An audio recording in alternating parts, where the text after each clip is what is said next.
না কোনো না, আপনাকে সেদিন আপনার সাংবাদিক ভাই বলছে, ওই যে চ্যানেল আই এর রিপোর্টার আপনাকে সামনেই বলছে যে আইন শৃঙ্খলা পরিস্থিতি অনেক উন্নতি হয়েছে, আইন শৃঙ্খলা পরিস্থিতি অনেক উন্নতি হয়েছে, এটা আরো উন্নতি হতে থাকে। আইন শৃঙ্খলা পরিস্থিতি বিগত 15 বছরেও আমরা দেখি নাই যে এই যে শারদীয় দুর্গাপূজা গেল, সেখানে দাড়ি দেখলাম আমরা উৎসবে, এবং পরিকল্পিত ডাকাতির ঘটনাগুলো ঘটলো।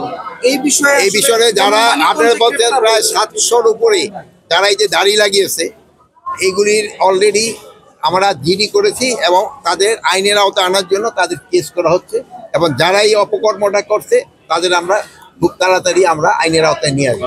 আর একটা আপনার কথা শেষ করতে দেন না, আপনারা জানেন যে এখানে কিছু কিছু ফ্যাসিস্ট আছে এবং ফ্যাসিস্টের সাথে সোকল ফ্যাসিস্ট ইন্টেলেকচুয়ালও আছে, তারাও কিন্তু এই জায়গায় ইন্ধন দেয়। এরা যেন এই ইন্ধনটা যেন না দিতে পারে, এই জন্য আপনারা আমাদের সবাই সহযোগিতা করতে হবে। এবং এইটা এবং এই যে তাদের যে ওই হিন্দু ধর্মের যে ধর্মগুরুরা তাদেরও এবং তাদের যে বিভিন্ন নেতাদেরও এটা বলা হয়েছে, তারাও এই জন্য দুঃখ প্রকাশ করছে, এবং এবং যারা এই অপকর্মটা করছে তাদের কাউরি ছাড় দেওয়া হবে না।